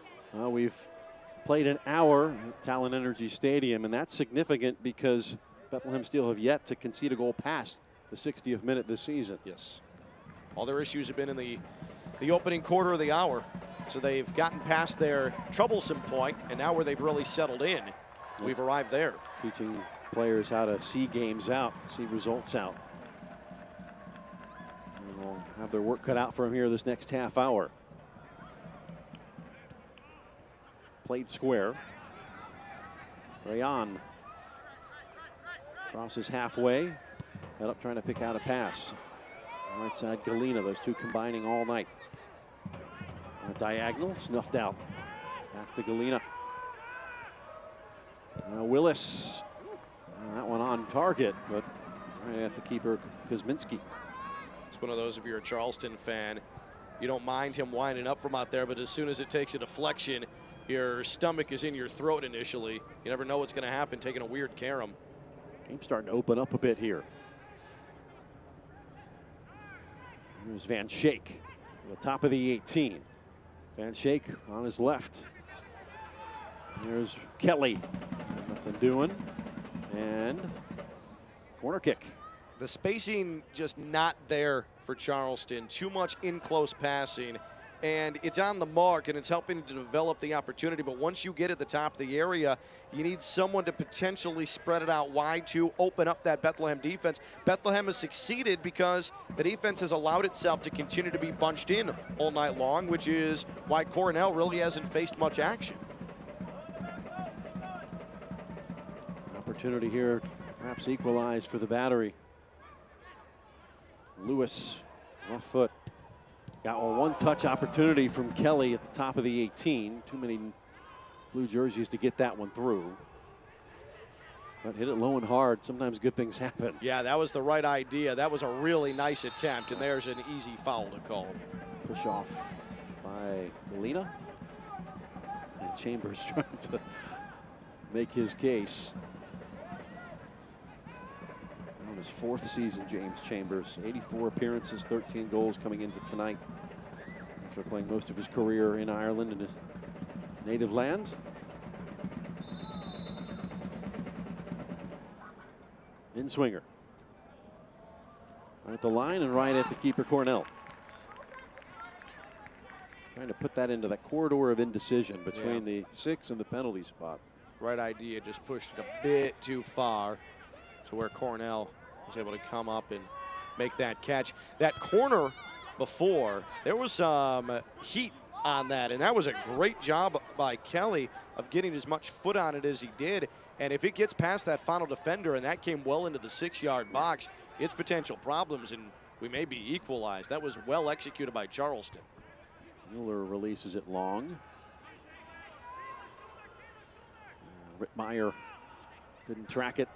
And now trying to play it into space. Galena now on this left side. Runs to the byline. Looking for somebody to leave it to. Was aiming for Ferris. Still not out of the woods here. Rayon, boy, Steele looking very confident. And play on. No foul. Anunga got the better of him.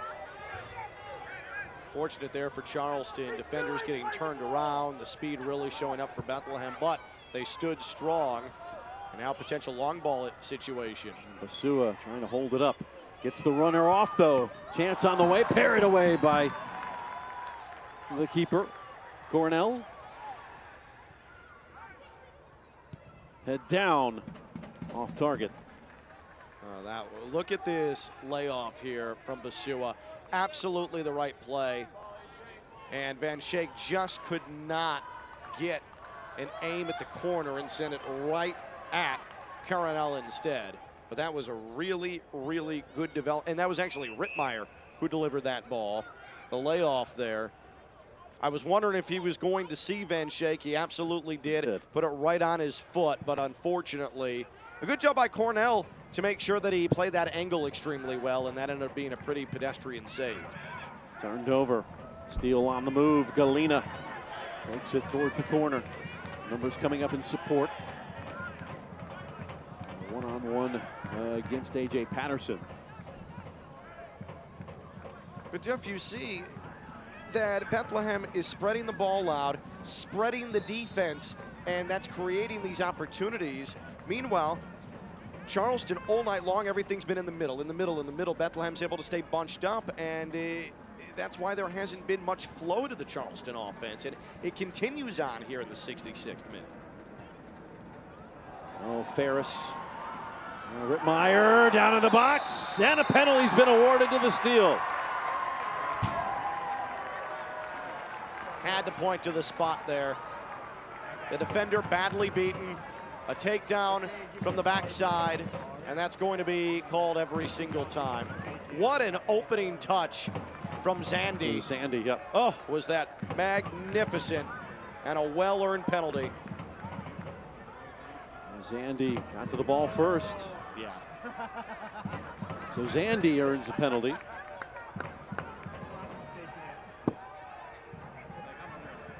And who's going to take here? Chance to double the lead. And then the Battery, should this be converted, will be really up against it.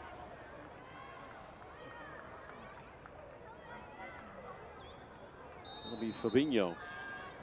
The left foot, and scores it easily.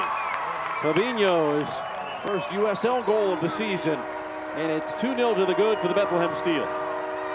Bethlehem has started to break the dam open a bit now. And for Archer, it's tough luck. It was two of his teammates that allowed Sandy to split them easily, and Archer was just trying to make a saving play. And it was a bit clunky at the end because he shouldn't have had to come over and challenge.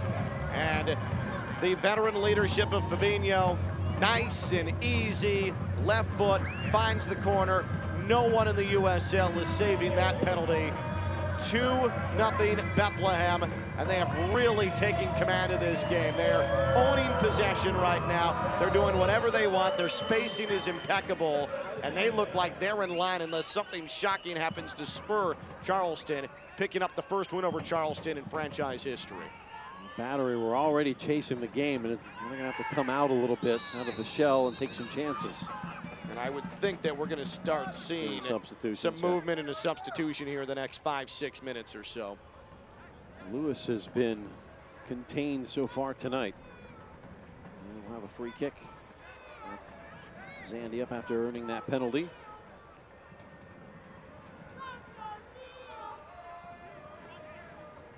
The youthful exuberance of the Bethlehem Steel team. That's a great way to put it. It's that exuberance and the style of play. It's more gleeful than what Charleston has put out there. It's been sleepy at times for Charleston. Lewis will be taking this all the way. Zico Lewis. Headed down and in, Nanunga! And we have pulled one back. Well, we discussed the youthful exuberance. Young teams also give up goals immediately after feel-good moments, and that's precisely what happened here. Anunga lined it up off the deflection from the free kick. Nobody closed down on him. Look, headed up in the air, nobody. Easy right foot, takes a deflection into the back of the net. Cornell didn't stand a chance. Ball watching, and that's what young teams do, and Anunga made them pay, and it's game on now in Philadelphia. The technical difficulty to hit that in the air on the volley and keep it down as we take another look here. Oh, no, this is live action, 70th minute. So 2-1, so don't write off the Battery yet. That was just pure power from Anunga. The Cameroonian getting his first goal of the season. And you're right, Jeff, degree of difficulty. It looks pedestrian at first, but man, that is difficult. And now we've got another corner kick. Well, skied high in the air. Anunga going for the header. And goals change games. Just gives you a little bit more skip in the step. Coming back inside, like a return ball. Archer was coming forward, and now we'll have to get back. Flag stays down on Przybylko. One-on-one, Przybylko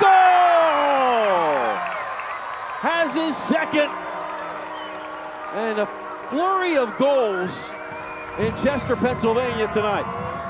For the first time in the second half, Charleston peppering the Bethlehem area, putting pressure on the Bethlehem defense. And what happens? Prisbilko sneaks behind the defense as Charleston sent everybody forward and makes them pay. What an answer, and what awareness from Bethlehem. And nice and easy for Prisbilko, looking like a veteran. Look at this. Low the keeper, left foot. No chance. That's a beautiful finish. 1-on-1.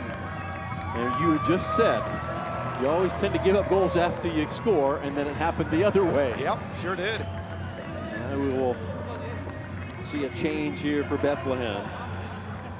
Shander Borglund. Fort Lauderdale, but originally from Haiti. Prisbilko will come off, the hero, with a brace here tonight in his second game of the season. Prisbilko and his excitement as he was subbed off, trying to give the fourth official, Melvin Holmes, the second, a high five. And Melvin Holmes said, "I can't do that. I'm the official." And Prisbilko patted his head and said, "Sorry, my bad." And back in command, 3-1. In a game that didn't have much to speak of in the first half, starting to open up. Rayon. Legs get tired, things happen. Seeing Shander and Borglund set up on that wide side for the steal against some tired legs. So you're Brendan Burke. Your team went up 2-0, immediately gave a goal back, and Charleston comes right down the pitch again and is putting pressure on you. But your young team stays strong. You get out on the counter. Prisbilko puts you up 3-1 just moments later. That's a happy coach right there. And a simmer down now moment from referee Ushi Rudolph. And coming into this, remember, Charleston undefeated. It has been tie-win, tie-win. And usually the only way you get out of that is have a vengeful son with a crossbow. Lannister joke. Uh-huh, well done. I can't wait for tomorrow, by the way. This will be played back to Cornell. So fifth game of the season for Charleston, and now really up against it, as we've already said. Down 2 goals. But it's opened up. Going to pull it down on another volley. Served into the area, headed out by Ofimu. There's some urgency now here from Charleston. Well, they've got the experienced players who've been in these positions, and skirts it wide right of the target, but did he get a touch to it? Yeah, there was a deflection. This is a corner. Ooh, that got real scary for Bethlehem real quick. Woodbine shaking his head, thinking, could have been it. Woodbine now in his 5th season in Charleston. Lewis with the left, curling in, and over and out. Charleston played so sleepily for 69 minutes of this game, and now they're down 3-1, and there's urgency, and you just wonder if they would have had this type of resolve in the earlier moments of this match, they wouldn't be in a 3-1 position right now. Well, that's certainly typical. You got goals happening, and then that wakes you up a little bit. But you know, Mike Anheuser's going to be wondering the same thing. It'll be Charleston ball. Ferris being told to cut it out. It was on you. Ferris is saying, but what? I took a knee in the small of my back. Well, trying for the spectacular. Nothing doing that time for Bosua, who has not been able to match the production of the man he replaced in the lineup, as Fontessen went out early, if you're just joining us. Bosua, native of Johannesburg, South Africa. Smart kid, Columbia University, as you mentioned. Ivy League Player of the Year.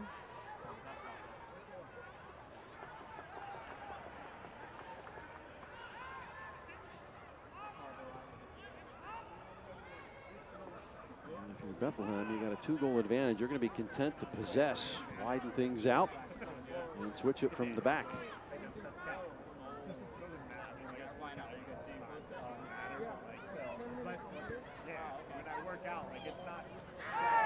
High boot, that will bring it back. For a club with an average age of 20 and a half like Bethlehem has, and with a team that there's constant movement with the roster between the first club and them, they really do a nice job of possessing the ball and keeping the ball for extended stretches. So Mario Piggott next to come on. And off is A.J. Patterson, the left back. So you're going to go a little more offensive here. You need 2 goals in the next 14 minutes. Piggott has started every game until tonight. Coming off the bench for the first time, 23-year-old. Panamanian Youth International. Fabinho, as you mentioned, has been good tonight. A calming veteran presence. You just look at the hustle right there, and it leads to a foul. That's what Bethlehem has been doing better all night long, is getting to the ball, making things happen. Galena had no business winning that ball, and sure enough, he came out of nowhere and won it. Galena on the ball once more. Didn't put it where it needed to be, but no harm, no foul. And all the way back, Turner, now Ofimu. Here's Fabinho. Talking about a guy who can just control the ball with his passing. He's one of them. Chambers, who has split the center backs. Van Schaik, able to keep control. Grab. Borglund. Free kick, Bethlehem Steel. Should the scoreline hold, they'll have their 3rd win of the season. They'll move up to 10 points. Still some time to kill off, though.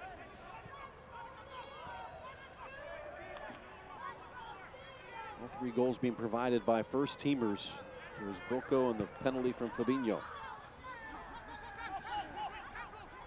A lot of the heavy lifting been done by these young players, as you mentioned. Yeah, and they're still playing an optimistic brand of soccer right now, looking for more. Galena will cut it back, playing it through. Oh, how about that move? On the right side, Rayan, header. Intervention was made. Charleston now will counter. Rayan is extremely creative, and we've seen that in moments tonight. He does and is able to do a lot individually. He is a tough, tough man to defend. The keeper is at the right foot. 79th minute. Bethlehem leading Charleston 3-1. We've said it ad nauseum. The Battery have never lost to Bethlehem. 4-0-2 in the previous 3 seasons. Chance at the top of the box. Back corner. Lewis.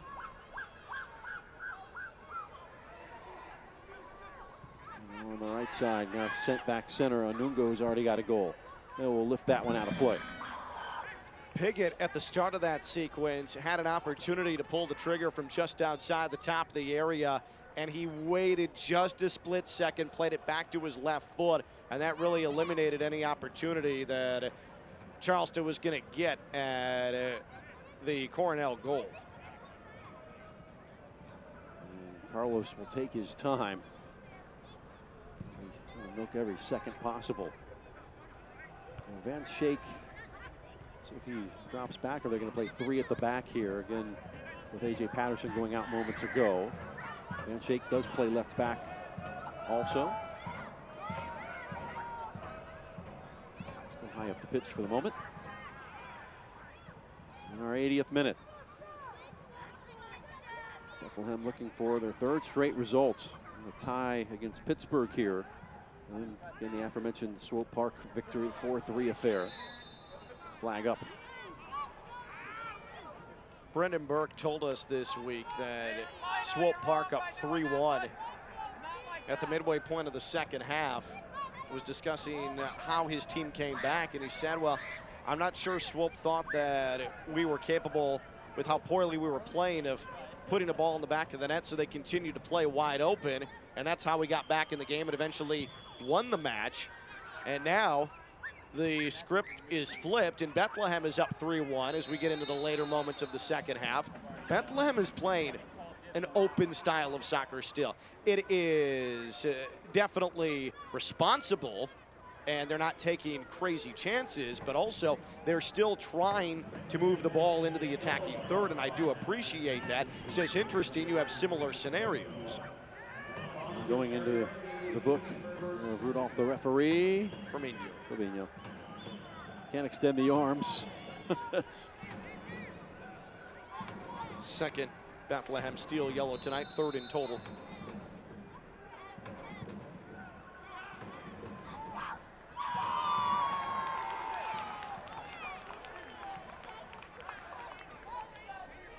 Fabinho, the goal. Now a yellow. It's getting late in Chester, Pennsylvania.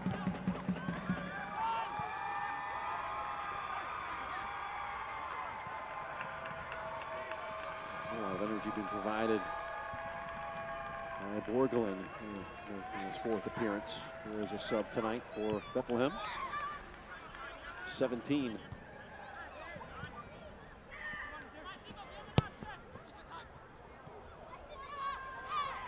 And chance here, Lewis. Does he have magic? Time put it left. Oh, that would have been a goal of the week nominee. Might have been in line for a second straight because that first touch was magic. Freed himself and just did not get a good foot on it. He's mad at himself. He did everything right until it was time to go for glory. But wow, he's really a dynamic player. And I do think in the USL Pantheon he is a bit overlooked. He's a bit diminutive, but man, he can really, really play and create for himself. And that free kick that won him USL Goal of the Week honors in Week 5 was just outstanding. He's got a great nose for how to push the ball. Played for Red Bulls 2 in 2017, then plied his trade in Iceland, of all places. Last year, coming back to USL. He has 18 caps with the Bermuda national team, 8 goals to go with it. And he's just 24 years of age, so most of his career is in front of him. And Fabinho will milk this. 33-year-old veteran he is. Fabio Alves, the real name for Fabinho. And Dante Marini, on his 6th season, stalwart player for Mike Anhauser, will come on, and Walter Cortez, who traditionally plays at left back, the Costa Rican, on loan from Saprissa, will get a little run out for the next 7 minutes in stoppage. So Marini, a Chadds Ford, Pennsylvania native, by the way, has some family and friends in the crowd tonight. Missed all of 2018 with a knee injury. The game-winning goal against Hartford in their second game of the season. Fabinho will come off. So like-for-like change at left back.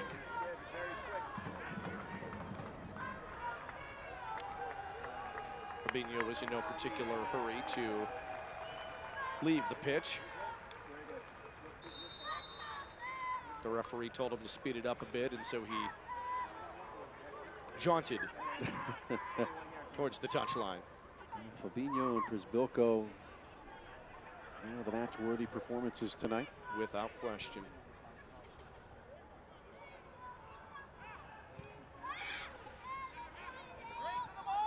Measured. Skedaddled out of there. Galena trying to control. Unable to get away. Van Schaik giving chase. Galena crosses away over the top of the bar. Hit it, in fact. Bethlehem looking for more in front. Borgelin couldn't keep it on his foot. Play will continue. And in fact, he'll bring it back and award the free kick. Wow, a lot to unpack there. Mishi Galena, he almost scored on that floater and went off of the crossbar from an impossible angle. That was absolutely phenomenal, and man, that is going to be tough to swallow right on your right foot in front of goal and couldn't control it. That should have been an easy 4th goal for Bethlehem. But man, Galena, how outstanding is he? Just a great young talent. Chambers sent it to the back stick, measured by the keeper Kuzminski, and Battery continuing to run out of time here. Less than 5 minutes plus stoppage time. And Bethlehem doing what they do. Again, we mentioned they have not allowed a goal past the 60th minute all season.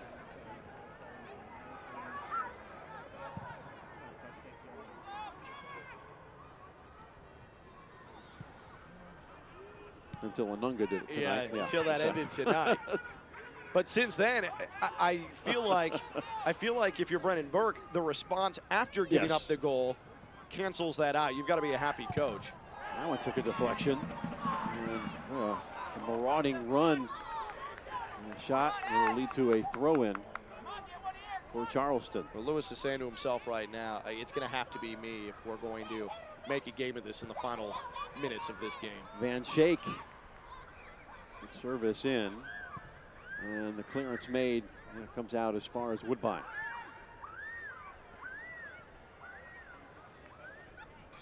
Pitching it in.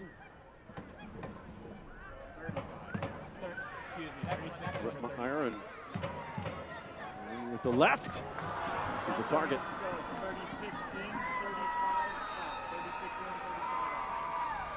And final change coming now for Brendan Burke.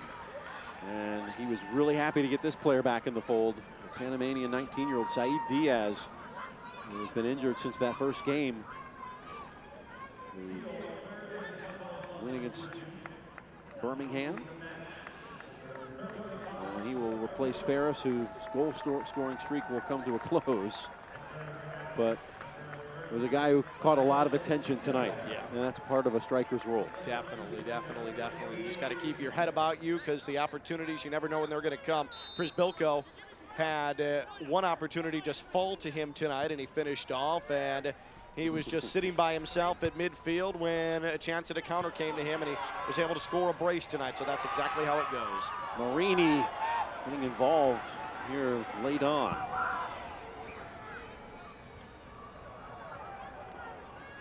Here's Borglund, who had a golden opportunity moments ago to put this one away.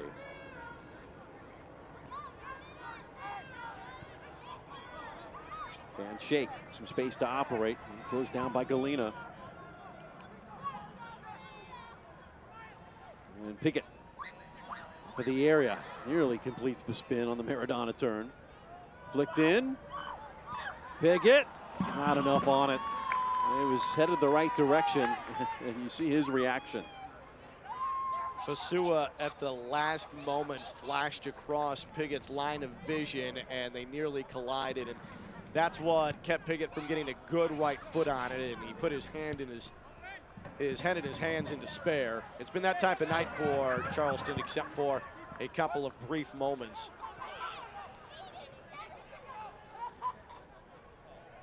Picked up by Cornell. Borglund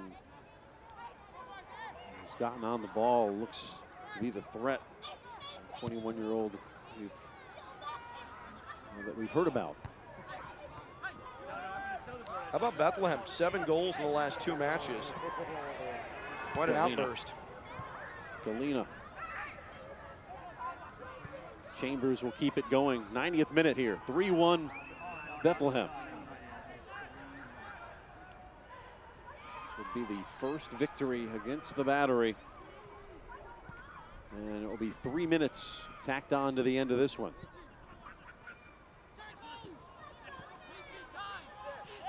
And Galena's been good as well. Right side has been a problem all night for Charleston. Rayon. Galena read well. As Archer will carry it back to his keeper Kuzminski. Perfect. Thank you. Galena and Rayon on that right side, they're going to be a handful for defenses throughout the USL. Zako Lewis will draw a foul, and this will be a booking for sure. Taking any chances was Turner. Turner going into the book. Turner and Ofimu, teammates. Similar types of bookings tonight with form tackles. There's the official 3 minutes. They're not going to let him beat you. Professional foul. We'll get you yellow every time, but taking one for the team. And just an amateur, Cole Turner. And Lewis, the ability to put in a free kick. So it'll be tough to go on goal with his left foot here, but he'll pick out maybe Van Schaik on the right side. There's a little low liner and just trying to back heel. 2 minutes to go and the minimum of 3 minutes of stoppage.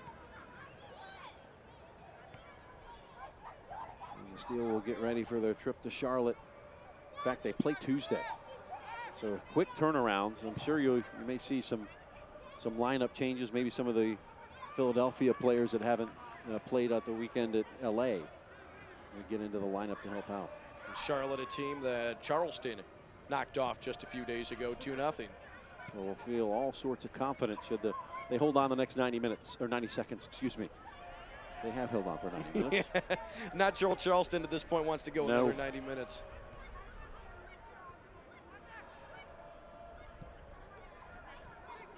Nico Lewis. On his right foot. And this one going to end with a whimper.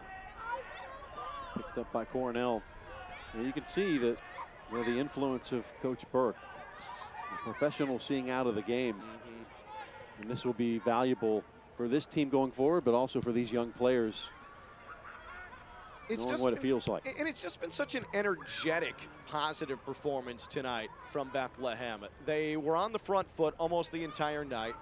They faced some adversity getting their lead cut in half, but just 2 minutes after, they were able to score a goal that put them back into this comfortable lead. It's just been a fun performance tonight from Bethlehem. And again, the 7 goals in 2 matches suggest this is a team that's starting to feel itself. And headed back towards where it came from, which is the textbook way to do it, but Seco frustrated, a little off target to the right. Not sure if it would make much of a difference now with about 10 seconds to go. He's a really fun player to watch. No doubt. I really like Seco Lewis. Charleston will host Nashville next Saturday. Able to figure out a way to get more road points at Memphis in 2 weeks. We played the full 3, whistle to mouth, and this one is over for the first time. Bethlehem Steel have taken a full 3 points from the Charleston Battery. They win it. 3-1 the final score. Kasper Przbilko, the brace coming off of an injury, making a sensational difference, and that was a big-time win. What a performance for Bethlehem Steel. Przbilko, the brace. Fabinho, the goal from the spot, and it turns out to a 3-point winner. They're on 10 points. Bethlehem Steel get the victory, 3-1. For my partner, Ken Levica, for Jake Leota, our producer, Keith Gamble, our director, and our entire Visto, WorldLink, and ESPN Plus crew, I'm Jeff Radcliffe. Saying so long, Bethlehem wins it 3-1 over Charleston. Good night.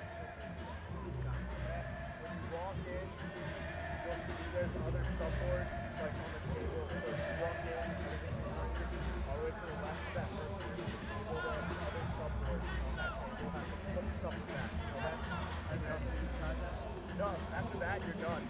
So throw these out too. Now you don't need it. But yeah, no, good stuff tonight. Hold on.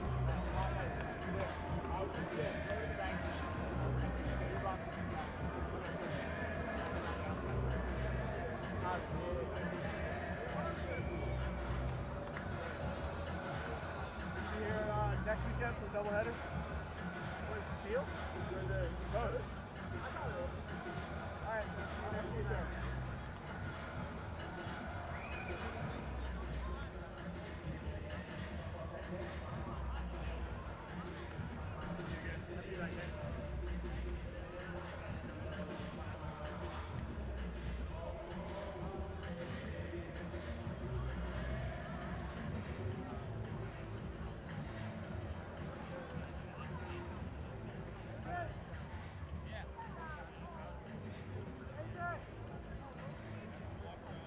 And we are back to at least put a bow tie on this. Jeff Radcliffe, Ken Levica, as Bethlehem Steel, a hard-fought 3-1 win for Brendan Burke's crew. Let's take a look at some of the highlights here from this half and a 4-goal affair at Talon Energy Stadium. Yeah, an extremely energetic second half. In fact, 3 of our 4 goals tonight coming in the second 45.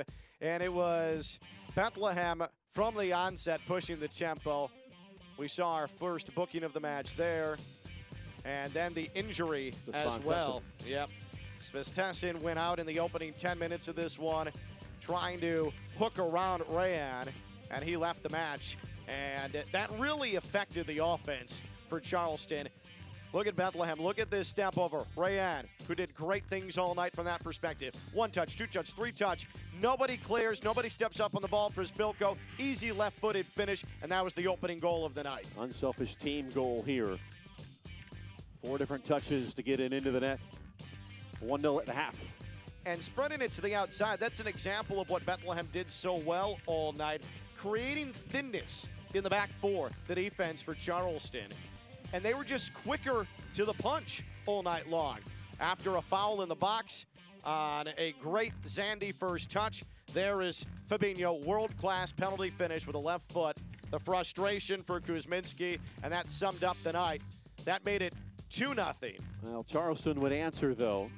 Finally get on the board a few minutes later on a heck of a strike from Anunga. Here is the free kick up in the air. Ball watching from Bethlehem. The only one who decided to make a play on the ball was Anunga, the goal scorer. But a ton of power on that. Flat-footed, winds up his right foot, and it was game on. But then, just moments later, how did Prisbilko get behind the defense on the counter? Easy finish, and that would do it. What a breakdown in the Charleston defense. Nobody accounting for Prisbilko, who just sat and waited. A perfectly run counter. Zandy with the assist. He gets the well-deserved hug and the brace for Prisbilko. That made it 3-1. Now 3 goals on the season for Kasper Prisbilko, the German. Here's a look at the final match stats on this one. Charleston actually out-shooting Bethlehem. Shots on target even at 4, so a bit unlucky in some regards, and you think that might have been different with Svantesson going off early. Sure. Bethlehem, though, had the better opportunities, and they put the most pressure on goal. I don't think 52-48 possession in favor of Bethlehem really tells the full story in the attacking third. Bethlehem spent so much more time there than Charleston did. Of concern for Bethlehem, discipline, 3 yellows tonight, but you'll take the 3 points. 36 fouls in this one, too, but it ends up a 3-1 winner for Bethlehem Steel. They will move up in the standings on 10 points. Charleston Battery stays even at 8. They suffer their first loss of the season tonight. The Steel take it 3-1 for our entire crew. Ken Levica, Jake Leota, Keith Gamble. I'm Jeff Radcliffe. So long from Chester, Pennsylvania. Bethlehem Steel get their first ever victory against the Charleston Battery. Good night.